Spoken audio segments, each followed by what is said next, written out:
Okay, what's the worst job you guys ever had? Worst job. I was a goddamn collection agent during the recession. Oh, jeez. Oh, no. I can't top that. I can't top that. Definitely cannot top that. Dude, I can't top that. I worked in a kitchen. I loved working in kitchens, but I worked in one kitchen where I was the prep cook for the entire day. And I had it was a very busy restaurant, and they refused to staff any other prep cooks because I had prior cooking experience. So I had three persons job, and I was supposed to get there at 4 o'clock in the morning to start, and I worked until about 4 or 5 o'clock in evening, right before the dinner rush, and that was my day every day. And I did that for 6 days a week. That job fucking sucked. Oh, man. You know what?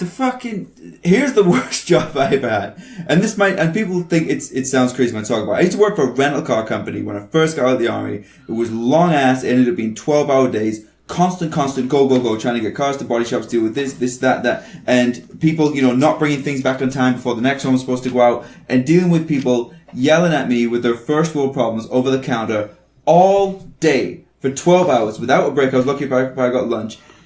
And right before that, I was in the British Army. I did a tour of Afghanistan. I was in 2 firefights firing a belt-fed machine gun. And I would rather do that again than deal with people's first world problems, standing 12 hours at a counter, listening to them scream at me because their fucking Toyota Yaris is not a Nissan Versa and was 5 minutes late because the last person did bring it back on time.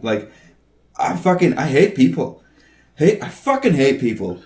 Anyway, what are we talking about today? No. Hold on. I'm not done because you guys thought that me working at the You've had a litany of really so shitty many jobs though. Yeah, well, hold on. This one gets better. Not only did that happen, I had to listen to one of we call them debtors, people that are in debt, right, that we call. This is over phone bills, by the way. She was 80 years old and had her phone stolen out of her car the day she got it, the day after Christmas.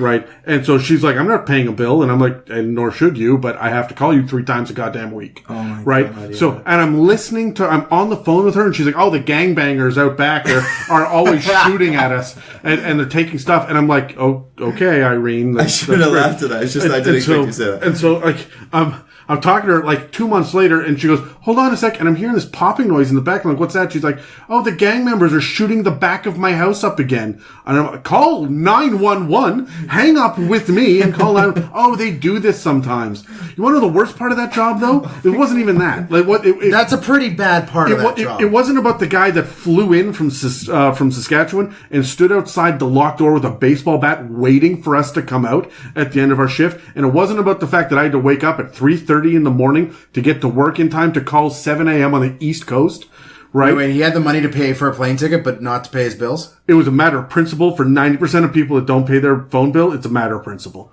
right? And so the worst part of it was my first goddamn day on the job was Christmas fucking Eve.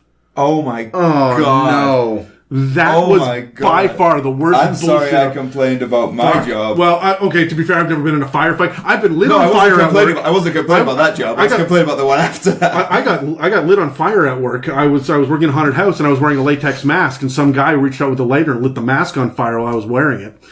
And then we got in a fist fight because he was being a dick. Your face was on fire? My face was literally, I could smell latex for 2 weeks inside my nose. It was one of those ones that really hugs your face and the nostrils line up. And I couldn't get that mask off fast enough. But so that one was, and I would still rather do that. Yeah. Than freaking collections. My God. How long were you in collections for? I was in collections for 8 months before they closed down the office and moved to Toronto, and they offered to pay us a moving fee to stay with them. And I didn't have enough middle fingers for them. Yeah. Right? I could not get out of there fast enough. Yeah. Holy shit. So I actually know a thing or two about getting out of Canadian debt law and stuff and how to budget and I find these jobs, like the one I talked about, the one you talked about, makes me such a good customer with people. I can't remember the last time I got pissed off in a restaurant because the food wasn't right because it was late or anything. I am so understanding now when I deal with people, and it just makes me hate people who complain all the more. I have actually, you know what? I'm going to call him out. Dan's brother used to go on online dates and stuff. He didn't do Tinder. It was Plenty of Fish. Plenty of Fish back in the day. Right. So this is just before the Twitter thing. So he was doing the online dating thing. He ended up dating a girl He went on the one date with her, and she was the rudest person ever. Oh, I can't handle it. To the waitstaff, and he was like instant deal breaker. He was like, she's good looking, she's smart, she's got a solid job, she's well educated, she's funny, she has this rad personality, but she ripped on the waitstaff, and he left. He paid early and left and walked out. He just couldn't deal with it, right? So, like, I cannot stand people that are rude to waitstaff. I don't understand the frame of mind and like working in kitchens for a long time. I've had people like grab their plates and throw them. Like I worked in an open kitchen for 5 years. I had people grab their plates because they weren't satisfied with their dish and throw it at the chefs in the open kitchen. It's unbelievable. It's an open kitchen where you cook in this one, but you can go cook in other kitchens too, and it's okay. The kitchen will be upset. No. Open kitchen, open relationship, different things. Okay, all right. Open I'm kitchen doing it wrong. Open kitchen is where you could see the chefs making. What if one of the chefs goes to another kitchen? kitchen and you go to another kitchen, but it's not working out in your kitchen? Are they still allowed to have their kitchen? Or is that not good people? But no, okay. Shall we actually get on? Sorry. Yeah. So today we're talking about we're doing another mob mentality. Did you say mom mentality? Mob mentality. Okay. Because they're the worst for complaining. Clean your room. Today we're talking about goblins. More generally, goblinoids, because goblins. You can't do one without the other. You can't do the one without the others. So not in my kitchen. So we're gonna roll the music and then we'll get at this. Sure.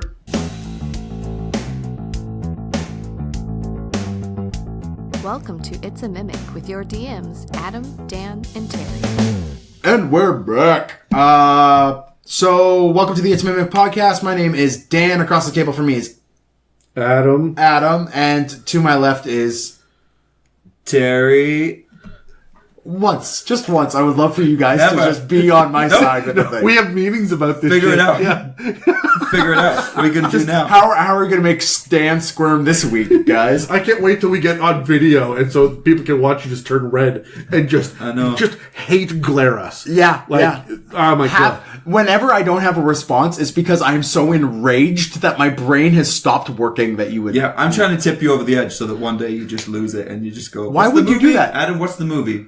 Which movie? Harry? He's over the edge and he just starts losing his mind. Oh, Falling Down. Falling Down, yes! Falling Down!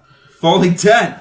I'm going to shove that microphone up one of you one of these days. That's the plan. It started. That is the plan. Promises, my friend. Can you get on with it, please? Because you're wasting time. I would love to.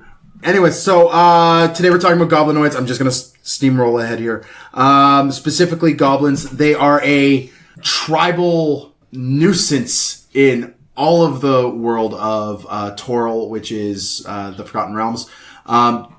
We want to kind of, just to give you guys an idea of where we're going with this episode, we want to cover their characteristics and their society, and then we're going to move on, really talk about what they do in combat, both all three of the goblins, Bugbear and Hobgoblin, because they're all drastically different.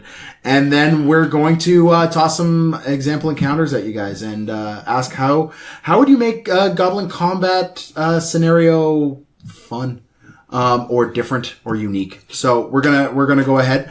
First, I just want to do a quick little rundown of their individual societies. We'll start with the big one, and I mean that by number alone. One of the most prolific races in the Dungeons and Dragons world, goblins. These little guys are everywhere. They're a tribal base. They worship their one god, Mugubliet, but there is their god above Mugubliet. When Mugubliet, we'll talk about this later.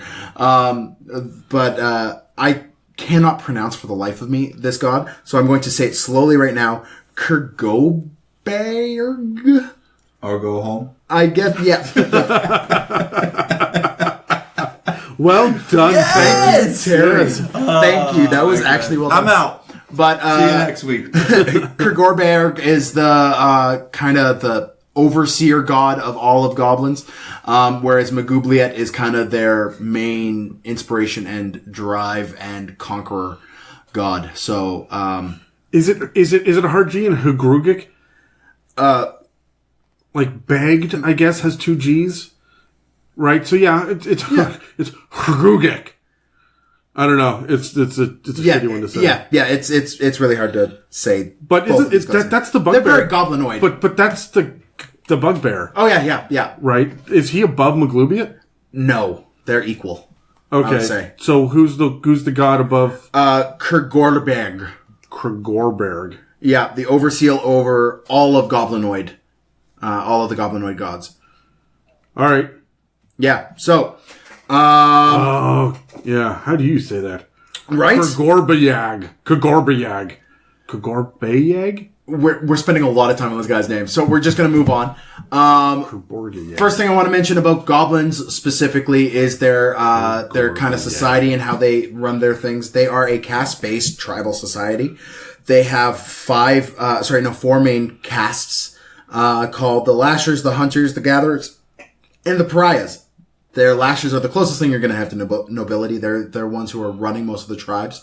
You have your Hunters, which are your armsmen, the ones who understand how to use tools and will go out and actually hunt or farm or assault or do what they need to do. Gatherers are the second lowest caste. They are the ones who are they're gatherers. They're out stealing from cities while the hunters are kind of distracting things. They're out gathering what food they can from this area around. And then there's the Pariahs, which tend to be the dumbest and the slowest of the goblins. And their entire job is to kind of clean up after the goblins, which if anyone has run a goblin encounter or where you go into a goblin camp, these are not neat places. The Pariahs are not doing a good job. Oh, it's chaotic as all hell. It's absolutely chaotic as all hell. Wait, hold on. So you talk about the four castes, but there are two other sides to goblin life besides this. For goblinoids. Or for specific goblins. Yes, yeah. Can I jump in on this? Yeah, go ahead. So the first one, and I mean this is really quick. The Beastmasters and Slave Masters, is that where we're going? Or? No, not at all. I mean, there's so much about goblins. There is. There are Beastmasters and Slave Masters, but I was talking about for a hierarchy perspective. Oh yeah, okay. There is your Nilbog. Yeah. Which is just a chaotic as all hell goblin who's sent in to disrupt things. He's apparently possessed by the unnamed trickster god that Maglubia didn't kill. Mm-hmm. That it has hides in the background, and if the goblin camp is too serious, then the god will possess one of the goblins and turn it into a Nilbog, and he'll just be like a jester. And so a lot of the times the goblins will actually appoint a fake Nilbog just to keep everybody else happy and giggling. Yep. So that they don't have a god in their mix. Yeah. So that's one of the things. I think it's absolutely fantastic. Nilbogs are they're not even listed with goblins. They're listed under N in the monster manual, right? They're their own crazy bullshit. And it's goblin backwards. Yeah, it is, right? Yeah. It's a load of fun. But God, it is goblin backwards. but the other thing is the booyags. The booyags. And there are 4 different kinds of booyags. A booyag is just a goblin that has some sort of magical power to them. They don't I think it's pronounced booyag. Booyag? Yeah, the H would say it's a booyag. Oh yeah, I guess, yeah. So, the idea is that goblins don't understand magic and their gods don't want to share magic with them, so that they hold it back from them. There are 5 different types. There are 5? Booyags. Yeah. Oh yeah, that's right. So there's the booyag caster. So this one is like your wizard, right? He stole a spell book and read some stuff and now he casts spells. There's the wielder who just has a wand. Yeah, he's the guy that's walking around with a necklace of fireballs, and he knows if he throws this, it makes a big boom. Oh.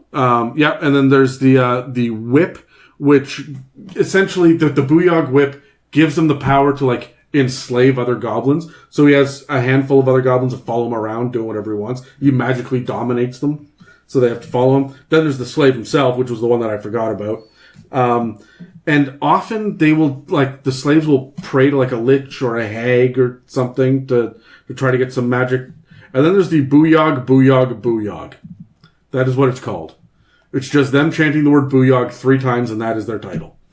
And it's a goblin sorcerer. Oh, right. Specifically wild magic. But yeah, who can't control it. So it's just when you got all your little goblinoid horde running forward, and there's one goblin in the back with robes going, and he points, and then shit to his left blows up, right? Fantastic. Yeah. Now, the fun thing about this is you'll note, reading through all these casters, not any one of them is a cleric or or a paladin of any sort, that is because their gods are very selfish and don't like sharing their power. Yeah. They are there to oversee, and no goblin is going to get the power of Kurgorberg Or Maglubliet.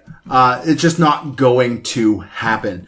Next, I mean, we all know kind of what a Goblin Lair looks like, but for those who are new and have an idea, goblins will make any hole in the ground or any old ruin their home, and they will make it their thing. They want it dark, dank, dirty, and wet. Yes. Right? Yeah. Don't we all? There is a note about... That's the name of your sex tape.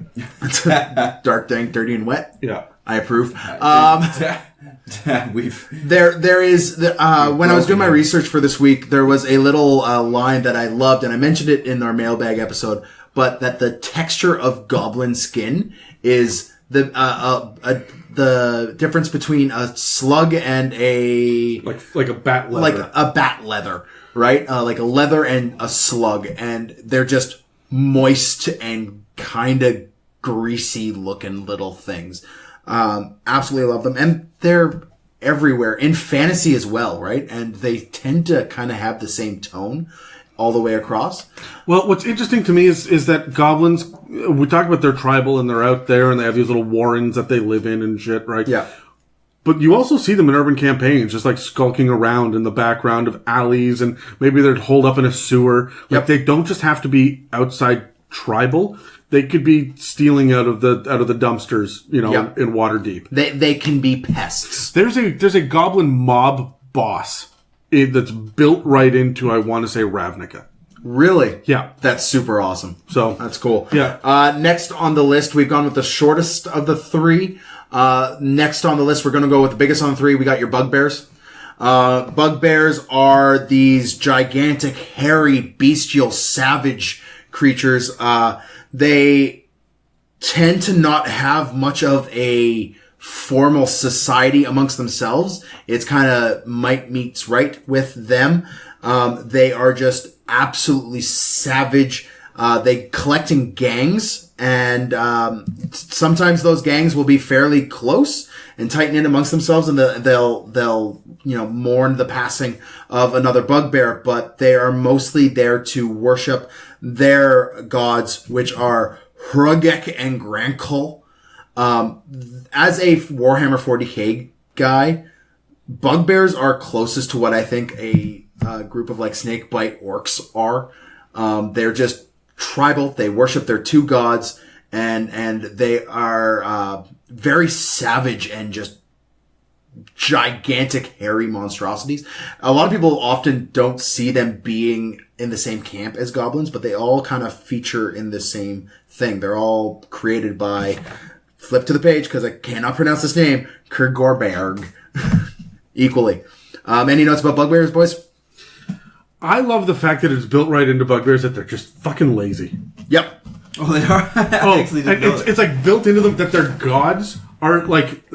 Their gods have like taken some of their essence, and so it makes them lazy. They will rage out. I mean, they're essentially barbarians, right? Without the totem stuff. But the thing about them is they're big, hairy, goblinoid, like they're nasty and foul, and they will just beat the shit out of goblins because there's nothing better to do. But for the most part, they just want to like laze around and be waited on. And they're I think that's kind of like what the bear part of it comes from. I think that's what I was thinking when you said that. Yeah. Well, okay, so do you know where they get the name Bugbear from? Because they're neither a bug nor a bear. Do you guys know the origin of this? So a bugbear is just another word in old European lore for boogeyman. So when the inventors created Dungeons and Dragons, they just took like boogeyman and ghosts and like their night hags and bugbears and banshees, and they just said, okay, what are these things going to be? Yeah. And so they made bugbears being one of the things. A bugbear and a hobgoblin are very similar in original like European. I think it's Germanic that's translated to lore. So that's where they get the name from. Goblins and hobgoblins and bugbears are all kind of lumped together because that they're the same thing in lore when you go like in traditional fairy tales. Yeah. So that's where they come from. The other cool thing that I like about bugbears is that they have their own boogeyman. His name is they never say his name because they're scared of him. But his name is Skigaret. And he's... Skigaret, yeah. Do you have one? I'm gasping. No, I got it. Yeah, no, because it's like a cigarette. Yeah, no, I got the joke. Okay. So, but they're super, super, super superstitious.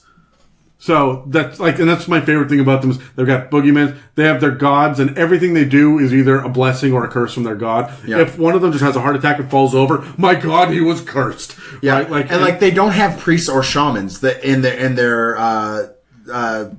their structure. They just put these out onto these gods of if the gods are displeased, they'll strike you down with lightning or they'll make you blind. Right? And the Bugbears just go, oh, that was a curse of this person. But they don't actually have their own priests or shamans of these guys. Yeah. Is it true that they were created by hobgoblins? All the way back? Okay, so it depends which lore you're in. Yeah. And when I was doing my prep, there's a lot of third, and yes. Yeah, hobgoblins are kind of the older of the three. And the hobgoblins created both the goblins and the Bugbears. Yeah. But that's old lore and not part of fifth.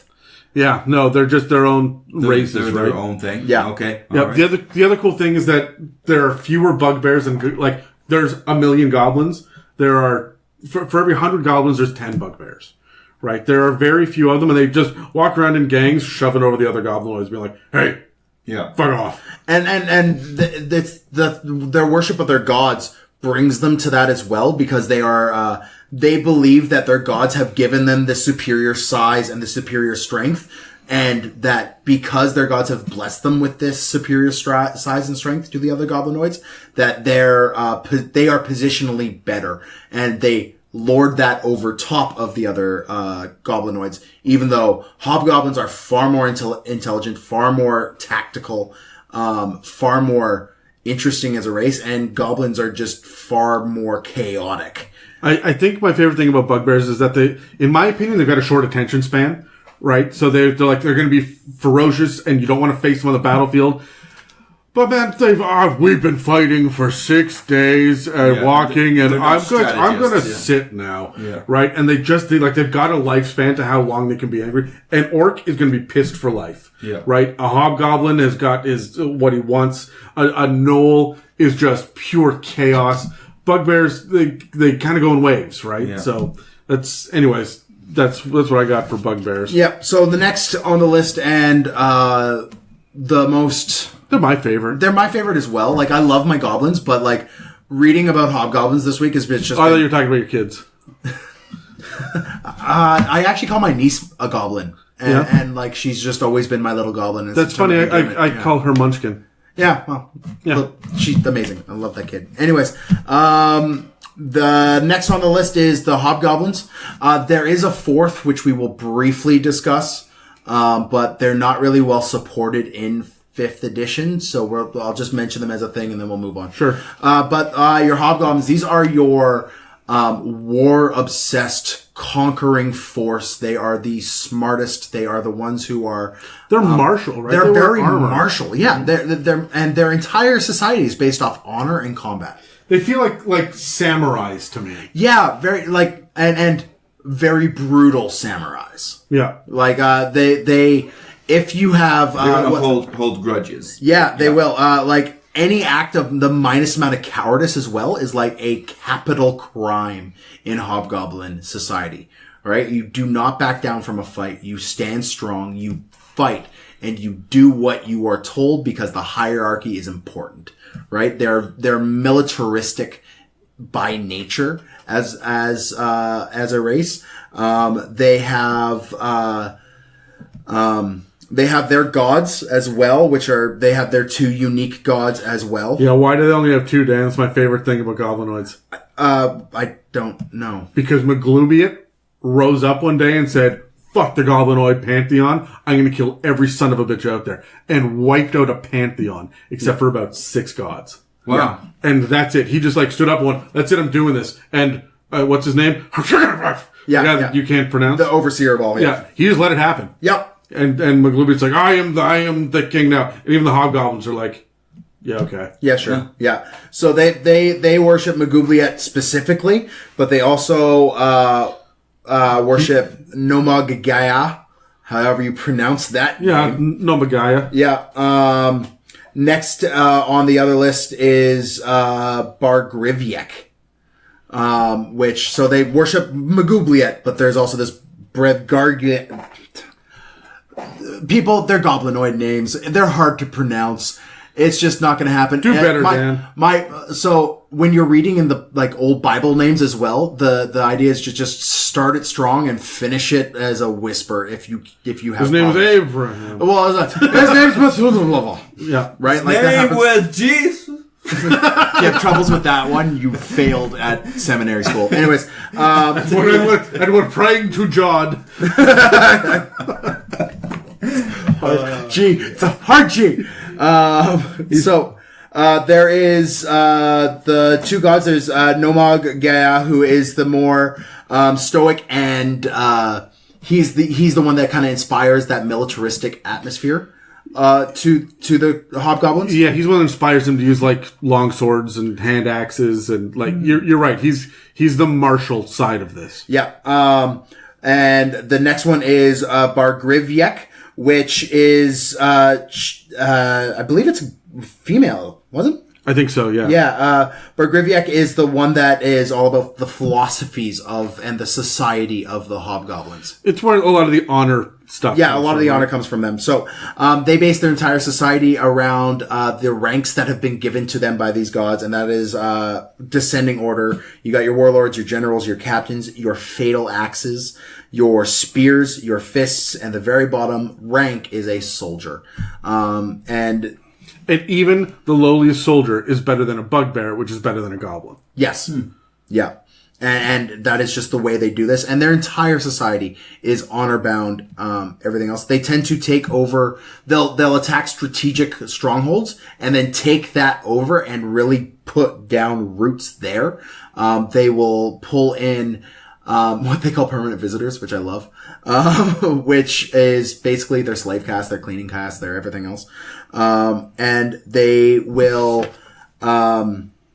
their entire drive is to conquer and make Magubliet's desires known and fulfilled. Right? So, brief, lightning fast overview over all three of them done. The one I do want to mention as a little aside, they're not really well supported in 5e, but there's decanter goblins as well. They are goblins that are medium-sized, and they're medium-sized goblins. The lore around them is that they have been twisted by the hobgoblins to fulfill a certain will. They're not that well supported. There's not a big breakdown about who they are, where they are. I think they're very popular in Eberron games as well. I think that's where they come from. But we're not going to be covering that. Fuck Eberron. Yeah, fuck Eberron. Aggressive. It was aggressive. That long discussion aside, grab your dice. We're going to roll for initiative here. I want to know, when you guys think of goblins, what is the first thing that comes to your mind? And goblinoids. Let me just... Oh, Terry's got to do his hair. Wait, you asked it the worst time. Okay. Dan, roll your shit. That's Terry's. Terry, roll your shit. Sorry. Oh, 12. You know, he had a 2 and you bumped him to an 18. You bumped me to an 18. Well, this is the story of my life. That's what I like to bump people. I'm going last. All right, so Adam's going last. Adam, you're actually not very good at this anymore. Yeah. I got to be employed to roll dice. Yeah, apparently. That's what it is. Yeah. So my favorite thing, the first thing that comes to my mind with goblins is the chittering mass horde, and a very specific encounter I did once, which had goblins had taken over this large thistle forest. It was like thick vines with gigantic needles and stuff on them, and they had taken this stuff over, and what they had done is they had actually found within this thing totems that they built their entire society off of. And there was like the bear, the wolf, the bat, and the goat, I think is what they were. And there were these 4 tribal leaders within this city-sized thorn patch that were fighting amongst each other and just could not get along. And the party came in and had to really work this political intrigue, but with goblins. And everything was about grabbing their shinies, and they all had their like twisted pieces of metal that they used as weapons. I feel like people use goblins to be golem a lot. Yeah. Like my precious, my shiny, I need to steal the things from the hobbits. And that's a little bit of them, but they're more building up their name and their tribal and their tribe, and they've got more of an agenda. They've got more of an agenda than just simply getting the shiny thing, right? Yeah. Like they want to build up their society and build up that wealth and get renown. Here's the thing I have. I think people play goblins as being too stupid. Yep. Goblins are average intelligence. They have a 10 intelligence. They are the same level of intelligence as hobgoblins. As people. And as people. And I think they get played as the grab it now, and they're not like that. They will have a conversation about what is worth, what is not. They will strategize. They're tactical. I don't imagine them as the mass horde running in like the kobold style. I imagine them as, what was that off to the side in the bushes? You hear movement again, because they have nimble escape. They hide, and then they'll strike, and then they'll run away, and then they'll come back. So what we've done with kind of how we're planning these episodes is we're doing them, and these are all called mob mentality. Yeah. And it's because we're talking about these large mob races, like these, and like kobolds, they're trap makers. They all have their own thing about them. They all have their own thing, and like goblins, they're incredibly cunning, right? Yeah, that's what I mean. They're not stupid. They're not falling over each other and trying to pick up gold. But I think sometimes they get that reputation for some reason, and they're not. I think they're tactical. They're sneaky. They're off. I don't think you'll see them until it's too late. That's because they had lower intelligence in previous editions. Yeah. So, like, it's a holdover.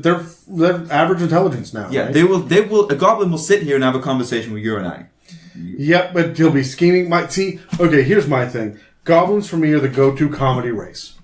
Right. That's the go-to that I use goblins for, because I'm not going to do it with orcs. I want orcs to be scary. I want gnolls to be scary. I want kobolds to be devious. Right?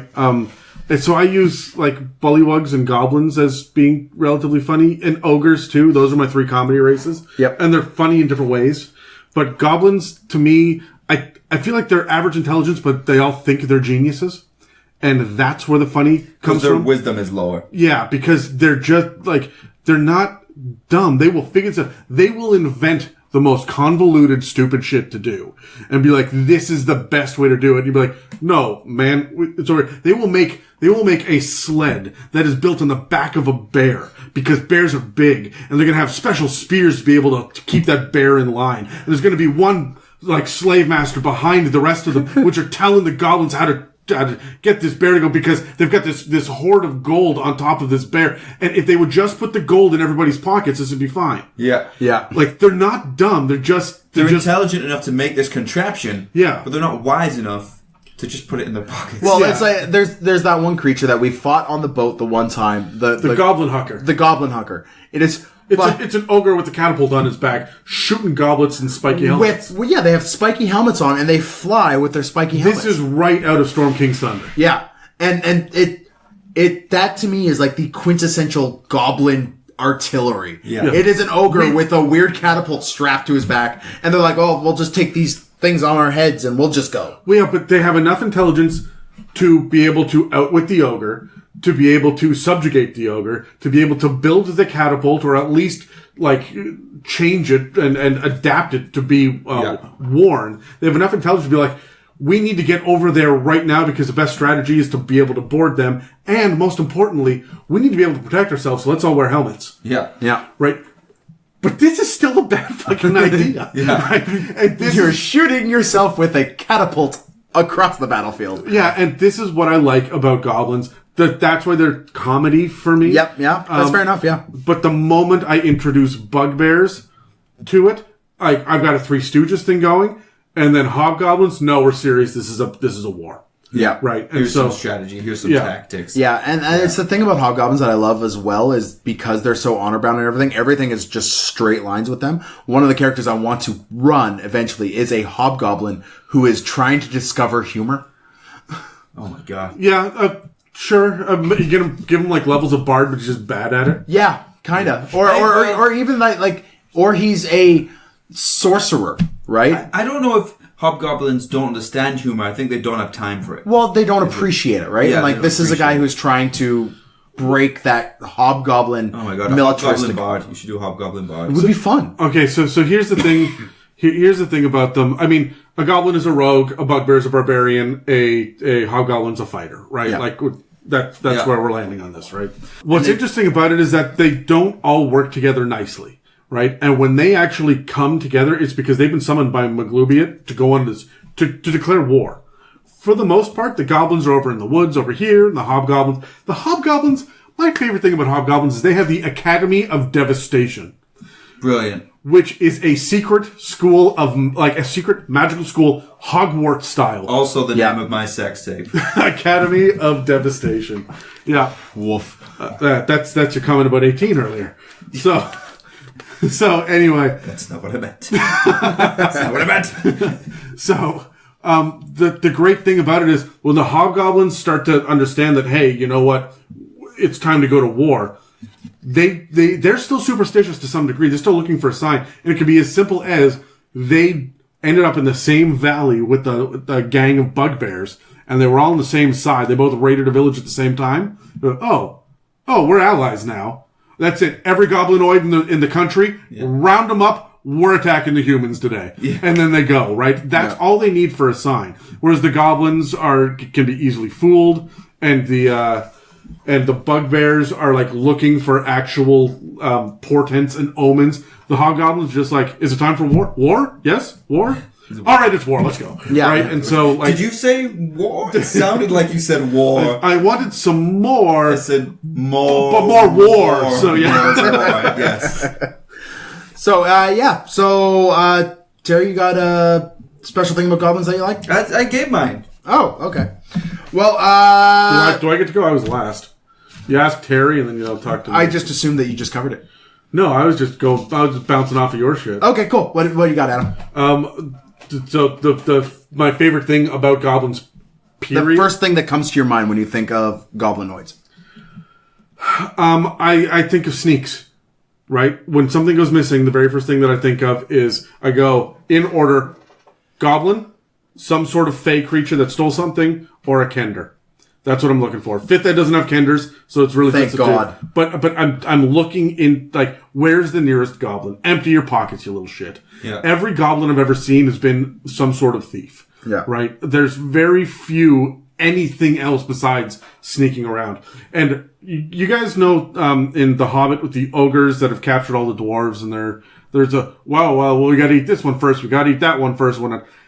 If you make the dwarves little fey creatures and the goblins ogres, that's the same conversation. Yes, yeah. Right? And that's where I come from. They're little Tolkien ogres, right? They're kind of dumb, but they're smart enough to win this battle, but they're also going to forget that the sun is coming up. Yeah. Right? So, like, they're missing that there's common a disconnect with the common sense. They have absolutely no common sense. No common sense, you're so, right. So they're going to sit there and be like, oh, hey, that's shiny, and it's nobody's watching it right now. I'm going to take it, not just because it's shiny, but because, someone else covets this. This is really important. I'm going to take it. So they're going to take it. Goblins will run afoul of wizards every time. Right? Goblins are the ones raiding wizard keeps to be like, oh, they have power. We need power. Let's get power. And they go in there and they blow themselves up. Yeah. Right? Because they're smart enough to get in and dumb enough to not pick that shit up. Yeah. Right? And so I do think goblins are funny, but they're going to be the engineers of their own demise. Exactly. Right. Yeah. So that's where I come from with. Cool. Well, we're going to move on to commercial, and when we come back from that, we are going to talk about specific combats and strategies to use with your goblinoid kind. Cool. This episode is brought to you by WildBot3D.com. Condition markers, spell trackers, AoE templates, scatter terrain, and much more. Proudly made in Georgia and personally packaged and shipped worldwide. That's WildBot3D, your home for quality 3D printed tabletop gaming accessories and terrain. Visit WildBot3D.com to purchase your new favorite accessories today.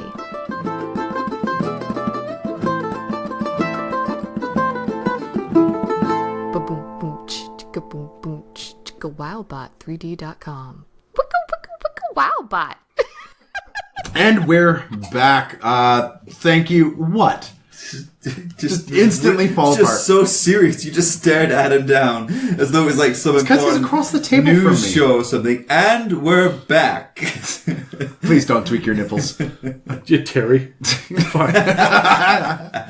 So, anyways, and we're back. Thank you again to WildBot 3D, our first real sponsor. And you can hear the quality of our audio has gotten infinitely better. Infinitely better. Of this wonderful giant mic that we have here. Yeah. That they managed to, with their sponsorship they've gotten for us. Yeah. So it looks like a big silver space shuttle. Oh, actually, it looks like a rocket ship. Because it's got these down here. Yeah, it is. So, thank you so much, WildBot 3D. Everybody, please.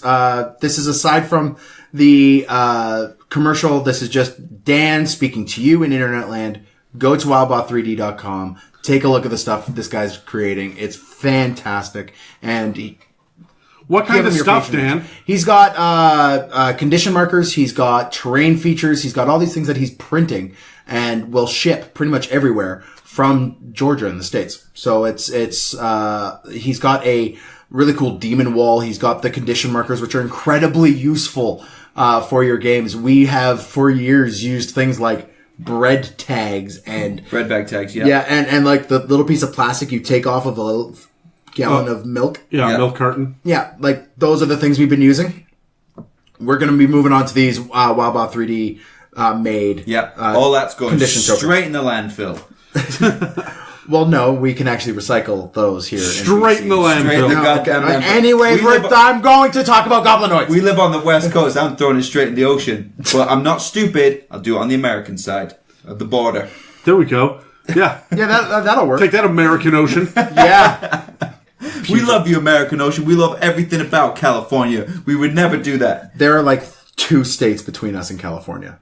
What? You're just going to drive straight from BC straight down to California to throw it out? Or, like, why not just, like... It's just Northern California, right? Go down to Point Roberts and throw it over the wall, like, No, it's beautiful. Goblinoids! Okay. So, I want to talk about combat and strategy specifically with each of the 3 and, what they would typically do. So, let's grab our dice and then we'll each cover our favorite. All right, sure. Polyhedral son of a bitch. Don't fucking fail me now. Natural 1. Terry's gonna take both. Terry completely missed the box. Tied for first. Oh, we tied for first for 15. All right, come on, Terry. Come on. I was terrified when you knocked my dice there. 13. Yes! I rolled double digits twice. I am so. I have an erection. That's what that thump was. And I can feel it. Oh, it's not mine, but I have one. Return that, please. Anyways, Terry. Oh, I get to go first. Oh, splendid. Okay. Combat and strategy. I feel like Terry just woke up. Terry's woke. No. Now that we're poisoning California with our bread bags. Okay. So what are we talking about? What tactics should players use against goblins, and what tactics should DMs use against other goblins? Yep. Okay. Let's talk first in the caves, in the tunnels, and then first I'll talk about Okay. Sure. We talked before about how goblins are intelligent enough to have some sort of tactics and strategy, but they lack wisdom. They don't have any common sense. So what I would be wanting to do if I'm taking on goblins is, first of all, I want to be restricting is everything okay, gents? Yeah, I'm perfectly fine. Adam's filled up his water cup because he's feeling super loud. Yeah. Super loud. It's going to be in the recording. It sounds like he's off to the side peeing. Their direction wore off. Here they are. I told you to give it back! Adam started peeing and my erection increased. At least it's not furniture, Dan. This is the work. Okay. Goblins. Okay. Fighting in caves. I want to first control their movement, but I talk about them a lot. But also, I'm going to be using the idea of bait, okay? When you're on the battlefield, you control what you do. Don't let other people dictate how you're going to react to them. Just because the goblins are off doing their nimble escape and they're hiding and they're setting their little traps and drawing their short bows, doesn't mean that you then go into the cave system and try and deal with it. Try to draw them out. Control their movement, and you start to use baits. Or be the bait yourself, but make sure that you have blink or some form of teleportation, or you can use your abilities to draw them to where they want you to go, and then you bamf out, and then all of a sudden you're behind them. Okay, that's what I would be doing. So then you can use your AoE, you can use your magical darkness, you can corral them, whatever. If I'm the DM, and I'm using tactics against players, okay, first of all, they're a mob, so I'm going to be trying to rely on action economy. Hopefully, I score high initiative, but it's unlikely. So what I want to be doing is using a combination of, in an ideal world, mounts and their ability to hide very well. Okay. What does a goblin ride? It depends how good their persuasion roll is. Okay, that's fair. They're going to be riding wargs, and they're going to be riding wolves mainly. If Goblin Dogs. What's a goblin dog? There's no goblin dog in 5th ed. Yeah, so there's no Goblin Dog in 5th ed, but Just, they have riding dogs. they have riding dogs, but they're also Goblin Dogs are rodents. They're gigantic dire rats. Yeah, okay. Yeah. I'm into it. I'm just like what do they ride that's a little bit different, right? Yeah, a beetle. I see goblins riding beetles and large insects. As well. I would give a goblin boss like the leader like a bat in a cave system. yeah, right. And he's not piloting it very well as well. And He's just screaming and throwing little alchemist fire grenades that they found in a carriage. Just like a drunk TIE fighter pilot. Yeah. All over the place. Okay. So I would use Green 4, checking in. Okay, I've used the combination. Fuck this. I'm out. Fuck you. Oh, we interrupted Terry too many times. I'm leaving. I'll come back. I can't help it. Okay. We can't do this without you, Terry. Just be Dan and I making peeing noises. Fucking making goblin noise. Shut up! Okay. Okay, I'm using a combination of their ability to hide, their stealth, their volleys of short bows in conjunction with the heavy movement from the mounts, because what this does is restricts the player's movement. The mounts give them enough chaos that they have to deal with that, while the volleys are coming in from the arrows, and then Nimble Escape, which is a bonus action, allows those teams of goblin archers to hide again afterwards so that they can't be detected, so that the only thing the players can do is get hit by arrows and try to deal with constant movement from mounts. Awesome. Adam? Oh, Jesus Christ, whoever that we is. finally got through that. All right. Sorry, Terry. So, first of all, you have to realize that there are 3 different strategies for the Goblinoids. Right. First and foremost, for me, I would say that goblins themselves, look, they're neutral evil of the Goblinoids. They're neutral evil. The Hobgoblins are lawful evil, and the Bugbears are chaotic evil. But the sheer number of goblins, and traditionally speaking, they're just seen as being more chaotic. So I would run them as being kind of organized chaos, especially when you have like a goblin boss nearby as well. But the moment that you put a bugbear in there with them, bugbears are stealthy. They're ambushers, right? Even though you think that they're these big brutes, that's what makes them scary, is they are never going to let you go first. Mm-hmm. They're going to come at you out of the shadows. And if they're running goblins, if they're bullying some goblins around, the goblins are coming out of the shadows too. And they can be sneaky enough to do it. Yeah. Right? So the bugbears will change like this kind of chaos, ensuing attacking force of arrows out of nowhere and stuff. No, the bugbears are like, look, we're sticking to the shadows. We're going to wait for them to be asleep. We're going to cripple their mounts, right? We're going to kill their smaller creatures, and we're going to take the big ones for ransom, right? And goblins, you're all doing this for us, or we will hit you.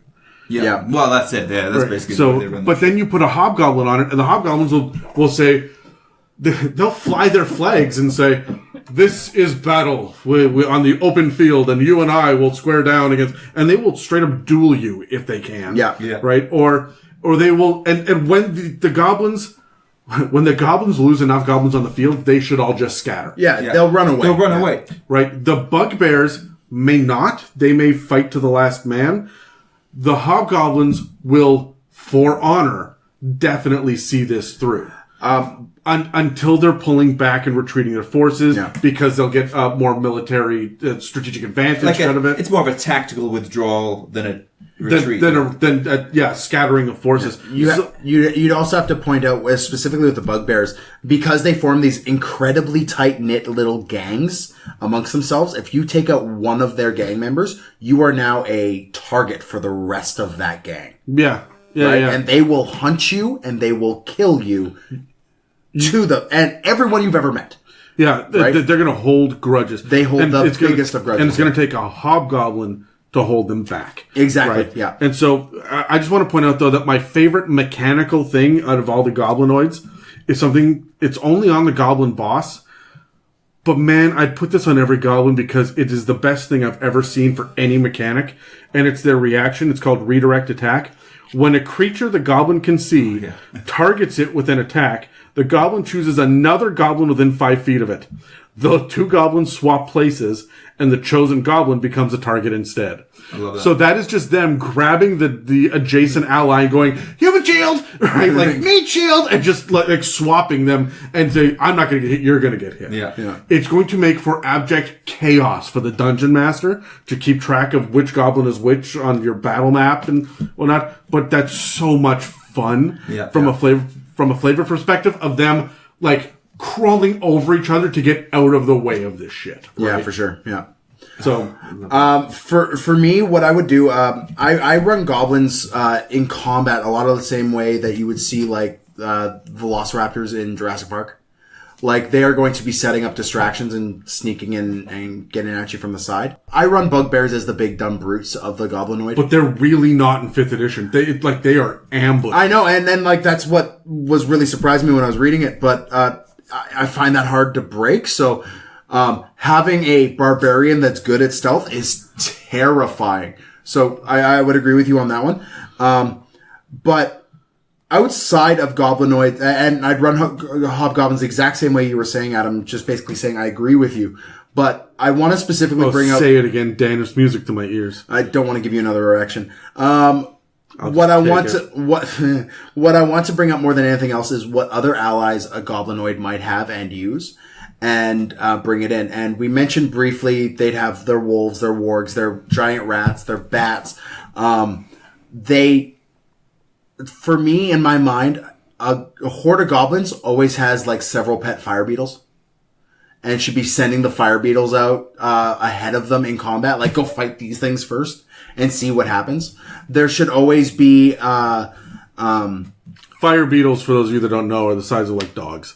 Yeah. They're these gigantic fire beetles. Thanks, Dan. But no, like you kill them and they explode, right? In this conflagration of flame. Like, and they do fire beetles have breath attack anymore? Yeah.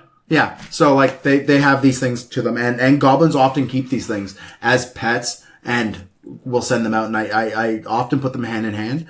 I'll also have almost every tribe of goblins, I think, would understand that there is a lot of use in having something like a kobold on retainer. And by on retainer, I mean tied up in a shed. And if they need some traps done, they're bringing out this kobold. You don't think that the goblins are going to build their own traps? I think they are, but I think they're also going to realize that the kobold also is damn good at this. Yeah, but remember what I said about common sense. But they slave things, and that's the one thing that a lot of goblinoids are very focused around, is they are enslaving, and especially I would put them more towards enslaving gnomes, though, because gnome tinkers are going to be able to... Oh, yeah, exactly, yeah. The gnome tinker and a kobold are kind of interchangeable. So, like... Whoa! In my mind. Whoa, Dan! No, look, kobolds, yes, make traps, and that's their mentality, but it's very crude traps. I don't know. I wouldn't. Yeah, the goblins are very crude as well, so I don't even see this being a problem. Goblins are smarter than kobolds. Yes, very much so. That's why they have one on retainer. But that's like me having a 6-year-old on retainer to do my algebra. Like, no, I'm with Terry on this one. The kobolds are making crude traps, but the kobolds are also these tight little tunnels. Right? Whereas the goblins have moved into an abandoned keep. I don't see kobolds as putting up like intricate plans to cave in a ceiling. I give kobolds far too much credit, I guess, in your guys' mind. Because I also view kobolds as being far smarter than a goblin. Then that might not... That's just the way I run them. No, the way I see kobolds is, yes, they have that mentality of traps, and that's what they want to do. But it's very crude, and it's almost like, I don't know, it's that whole idea of, if you strap a scorpion to the end of a stick, the scorpion will sting the person. Yes, it will. Good idea. Do that. But the goblin will go, I have a sword. Like, I'll just stab. Like, I don't need the...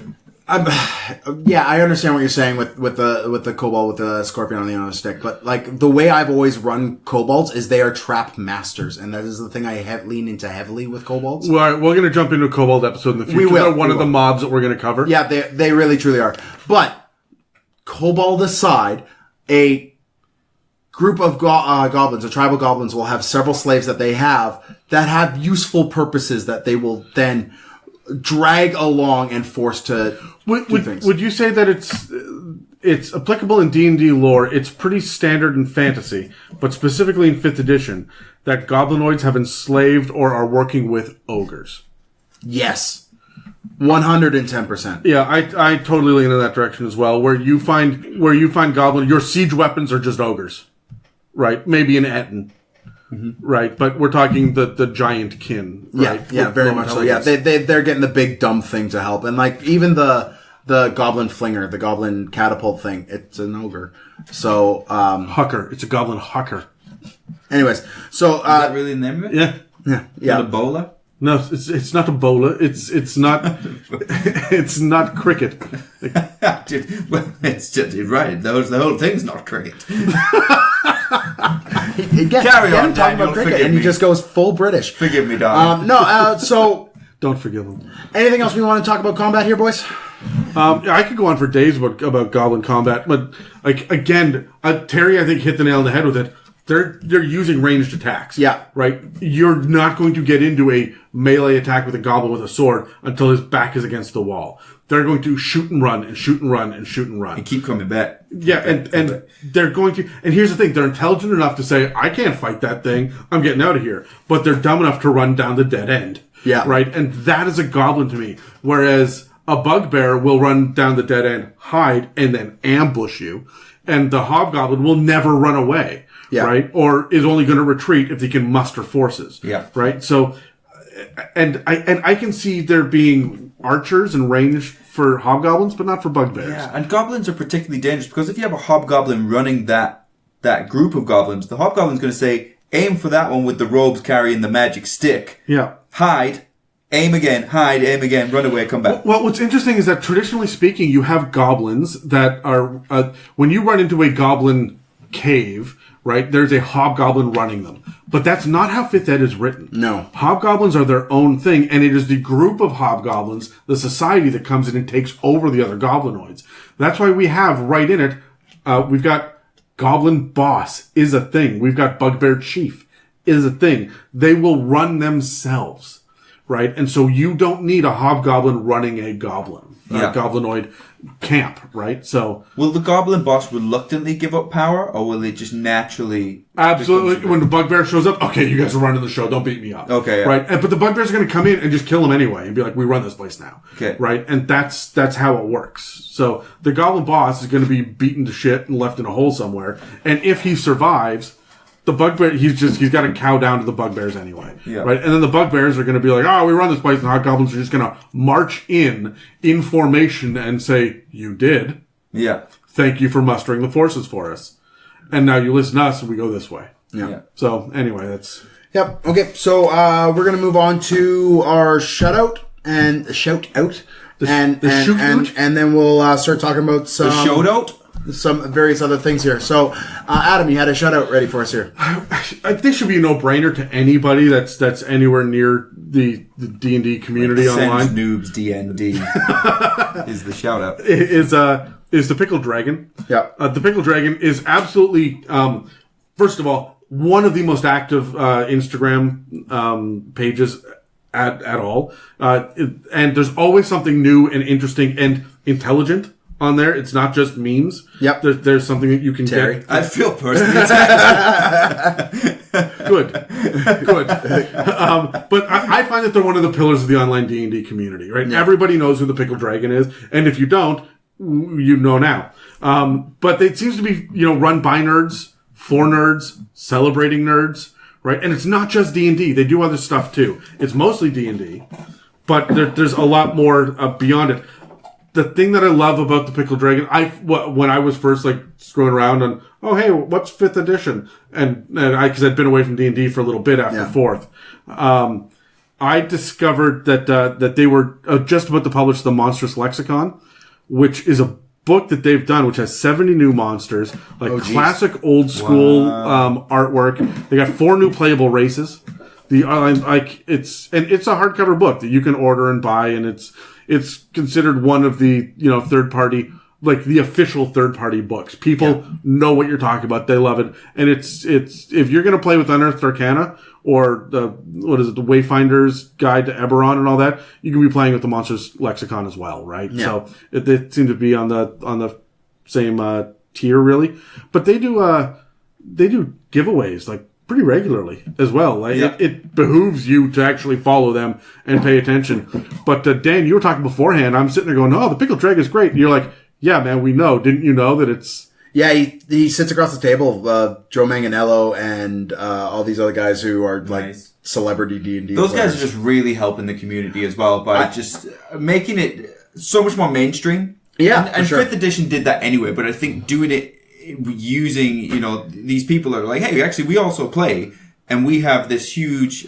social media base now where we can show that to people, and it just brings so many more people into the game. A lot of the design of my little nerd room here, which admittedly is a room in the middle of in my basement that is just got a bunch of. It is a professional studio. It is a recording studio. Stop doing that. Stop telling them that it is a basement. It is a sub-ground level recording studio. Sure. Anyways, a lot of the interior design of this thing has been inspired by like Joe Manganiello's basement, and I see it all the time. You just peering in his windows? No. Like Pickle Dragon, will show videos of this thing, and it's one of the reasons why I've got Sheila up on the wall there, my Colossal Red. We should just clarify that Sheila is a dragon, not a red-headed woman you've strapped to the wall. Just a colossal red-headed woman. Colossal red. The colossal red dragon that miniature that was released a decade ago. So, before they got rid of the colossal sizing, which now I'm. But anyway, this shutout is dragging on, so we're gonna move forward. Nicely done. Nice. So, anyways, it's the Pickle Dragon. Check them out on Instagram. They're absolutely fantastic, and they're one of the things that I look forward to when I log in to see what they're up to now. Yeah. So, one of the big problems I find with Goblinoids, just as you're running them stock, your goblins are going to be your low tier. Your Bugbears are going to be your tier 2, and you're going to really start diving into Hobgoblins end of tier 2, beginning of tier 3. But they tend to be fairly low end of things. So, guys, I want to talk about example encounters and ways to make Goblinoids scarier at higher levels. What do you do with tier 4 goblins? Grab your dice. Let's do it. All right. Fucking dice. Don't fuck me. 17. 14 seconds still. But still, I'm back in double digits, guys. I'm working back up to it. I'm terrified. Who won, Daniel? That would be you. Did I win? Yeah. It's not Terrence. It's not Terrence. As we learned, he calls me by my full name. I'm actually changing my name from Terry to Terrence, as I feel like it will give me more truck in the community. First, okay, you asked me a lot of questions there. Yeah. Which way would you like me to go? What would make a goblin encounter scarier? How would you make a scary goblin encounter at a tier 4? Sure, I'd have them running by strategic military thinkers. That'd be hobgoblins, and hobgoblins are smart enough to go, hey, y'all living in these caves? Well, they wouldn't say y'all because they're not bloody peasants, but are you all living in these caves with these giant bats? Yes, we are. Well, we're going to stick saddles on them, and you are going to ride them into combat, and I will teach you aerial maneuvers. And I think aerial combat with goblins on that would be a bats, hell lot of fun. Led by hobgoblins. I don't like airships in my D&D, but goblins on an airship, back to my original Warcraft days, that speaks to me on a personal level. Oh, I'm not done. That. Oh, please educate us, Terrence. There will be 2 goblins. 2 goblins? 2 goblins. Now, there's 2 ways you can do it. One will either be a tail gunner. 4 goblins. One will either be acting as tail gunner. Okay. Or, in the event of giant bat goblin bombers, one will simply be taking your idea with the helmet on the spike, the goblin bomb. that comes off. Oh, just skydiving. So just like with a belt of alchemist fires dropping off of the back of the I don't even think he's kamikaze. I think he's just like cut the wings off an Aarakocra and like he has them sticking out of his backpack going, I will fly now. Yeah, so the Hobgoblins have gone, we've raided this cache of alchemist fire. You, hold this green vial. This green vial? Like, don't open it yet. Don't open it. Don't drink it. He's drinking it. You pilot the giant bat. When I give you the signal, I want you to jump from the giant bat holding the alchemist fire. So it's funny because he won't throw it. It won't occur to him to just he'll just walk off the bat with it. He's intelligent enough to know that this will do a lot of damage and that he should listen to his leader, but he won't throw it. So, yes, I think anytime you're bringing 3D stuff into it, it's going to get a lot better. And aerial combat, if they're led by militaristic leaders such as hobgoblins, there's no reason why goblins aren't smart enough to fly giant bats. And I think aerial combat will make for a good 2-hour encounter. I kind of got two thoughts on this. One's a real answer, one's kind of a shit answer. My shit answer is reskin it. Right? Yeah. One of the things that I've done, you guys remember this, is I had a bunch of goblins that had joined a cult for a demigod that was snake-based, and so some of them were able to unhinge their jaws, some of them were able to spit venom. Yeah, some of them basically made malice in goblins. Yeah, right. I wanted them to be... I wanted to lean into the body horror. Goblins are so easy to reflavor because they're so basic. Yeah. Right? And so, specifically goblins themselves, it doesn't take much for you to say this is a fire goblin who's been blessed by a fire elemental. Right? A phoenix has burst through this cave and all the goblins now are on fire. Right? Or it can be, water, air, earth goblin. Like goblins just like stand up out of the ground. And when they hit you, their fists are rocks. And we're not talking strictly goblins anymore, but you can have the players chase the goblins into an area. The goblins get warped by whatever powerful magic there is, and then they come back with these new crazy abilities. And that stacks for me. I do that with any basic creature, like an ogre. I wouldn't do it with a giant. Giants already have their flavor, right? If you want a giant that can do air stuff, stop using fire giants, right? But I think goblins are really easy to reskin. Yeah, for sure. Yeah. But for high level play, I would say that the Goblinoids have won. They have an entire country, and you need to get into the middle of it. And you may be able to cast your reverse gravity and stuff, but you have to go through a kingdom size of Goblinoids, where there are bands of ogres.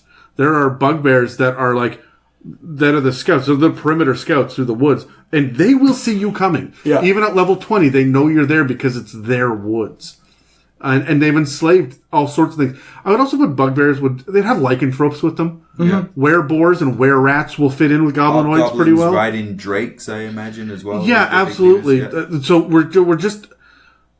we're still dealing with low-level creatures, but the action economy is working against you. Yes. And so in Fit that's really easy to do with the action economy.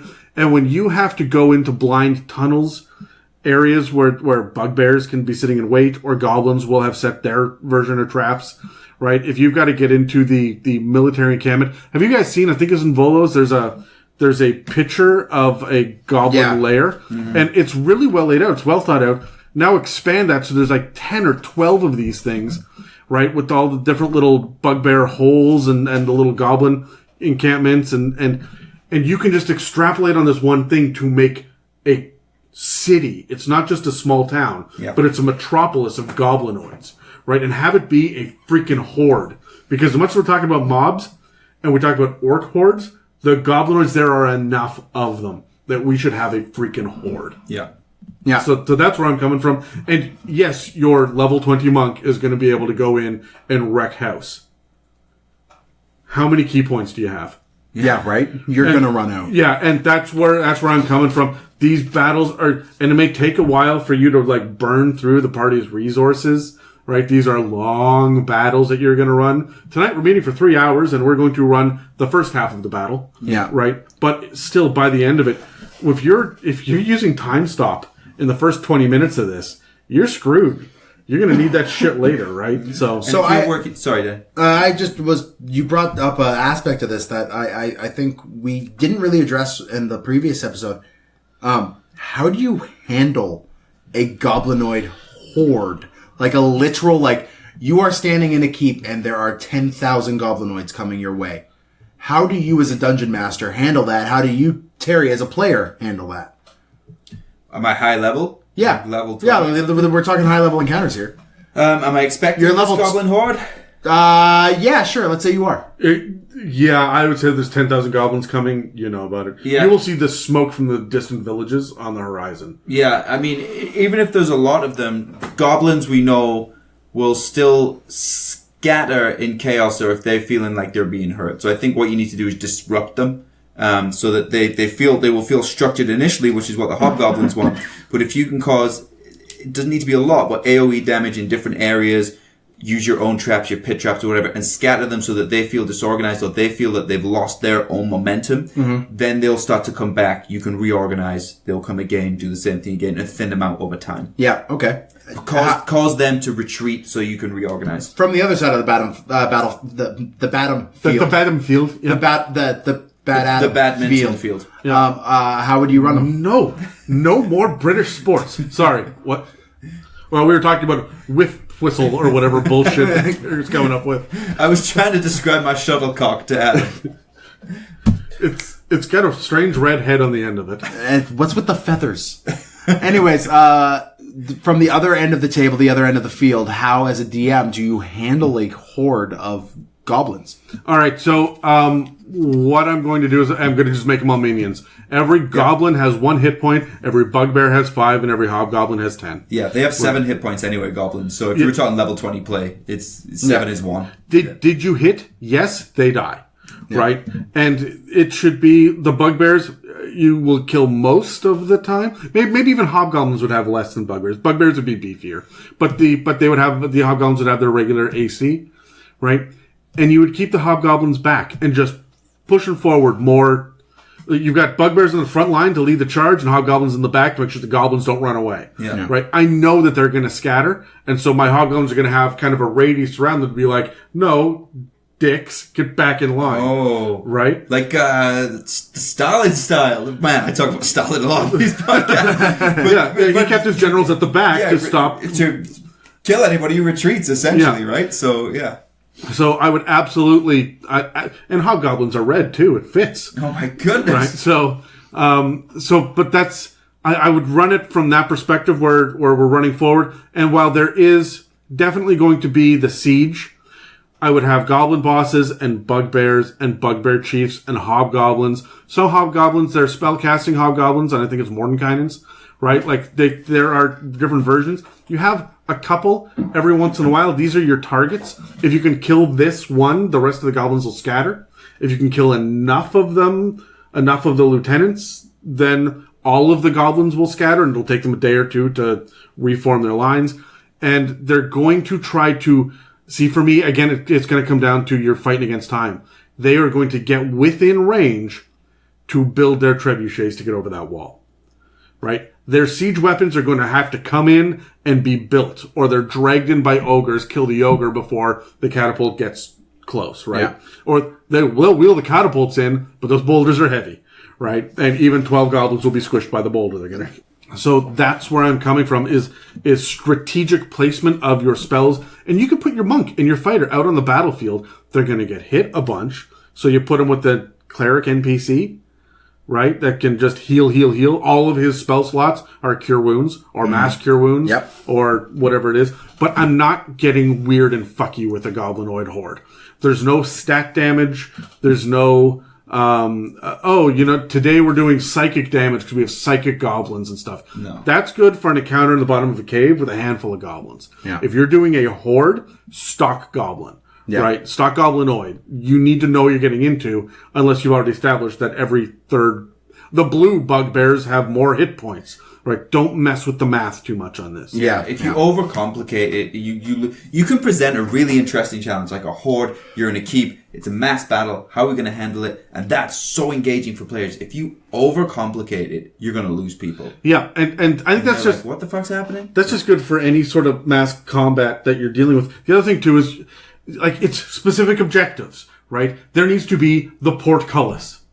If the ogres get to the portcullis and raise that the goblins are in, and you're gonna lose. You're fighting room by room, right? And now it's not a defend the keep, it's a escape, right? So the objective changes. So you're keeping the Goblinoids back, you're keeping an eye on the ogres, and you have conditions. And you would know, maybe you give an NPC that is a strategic battle master that says, look, we have to keep the gate protected. We need people up on the wall shooting down, and we need to aim for these targets. And then you let the players choose which NPCs they're going to put where and where they're going to go and what resources do they have. And maybe I'm rolling percentile dice to see how many no-name guards versus no-name goblins are dying every round. Yeah. And we're just keeping a tally on a whiteboard. Cool. Right? Like that's... Yeah. I can't think anything more than this. That's complicated enough. Yeah. Right? Yeah. So, that's how I would run a horde. Yep. Cool. Yeah. Yeah, typically what I would do for a horde is I would run it, funny enough, a bit like a skill challenge, just a prolonged skill challenge. Like, if you are one level 20 wizard, you're not taking out a horde of goblins. So I would run it more as like, this is, like in Walking Dead, you know how the zombies are kind of the backdrop to a human drama. And that's the way The Walking Dead plays out. I would kind of do that with the horde as well, where they are this encroaching wave, and you as your little party of 5 people have to figure out what best use you have.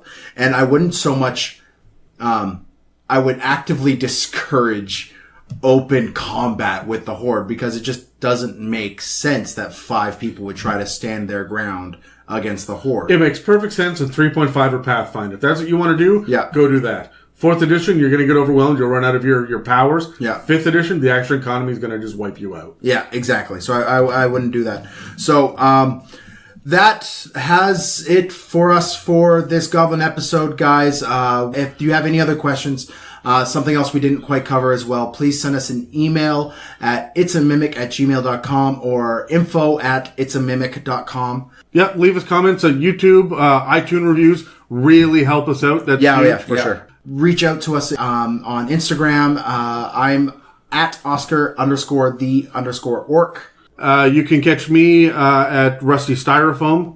You catch me at SendNoobsDND on Instagram. That's Send Noobs, OOB. Yes, but please also send nudes.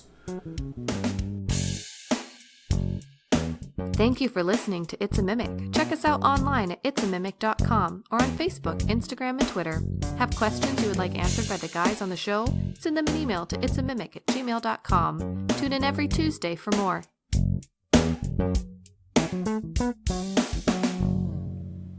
Nobody's biting on that one. No, we're going to let you dangle on that Shit, one. now we're getting little dicks. That's what you get. That's what you get. Thank you so much for listening to the It's a Mimic podcast. I want to ask one more question on the way out, gentlemen. What is one little plot hook you would use to drag your party into a Goblinoid couple sessions, a Goblinoid encounter or whatnot? So real quick, one little plot hook, one interesting. We rolling for it? Yeah, why not? Sure. Little fuck. Let's do it. 11 time for first. Okay, all right. Okay, go. You little bastard. God, 16. Oh, you knocked it from 16. Adam slipping chairs. God damn it. All right, Terry. You aimed for it. You are the worst. He was laughing before the dice stopped rolling. I waited to see what it landed on. It was 16. I was like, fuck this. There's a reason that the first 2 syllables of your name are in the word terrible.